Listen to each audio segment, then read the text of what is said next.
ఈ 25 నామాలు ఎక్కడ చెప్తున్నాడో అక్కడ సహస్రం చెప్పినంత శక్తి మీకు కలుగుతుంది.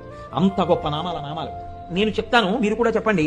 సింహాసనేషి, లలిత, మహారాజ్ఞి, వరాంకుశ, చాపిని, త్రిపురా చైవ, మహాత్రిపుర సుందరి, సుందరీ చక్రనాథ చ, సామ్రాజ్ఞి, చక్రిణీ తథా చక్రేశ్వరి, మహాదేవి, కామేశి, పరమేశ్వరి, కామరాజ ప్రియా, కామకోటిక, చక్రవర్తిని, మహావిద్య, శివానంగవల్లభ, సర్వపాటల, కుళనాథ, ఆమ్నాయనాథ, సర్వాంనాయ నివాసిని, శృంగారనాయికా చేతి,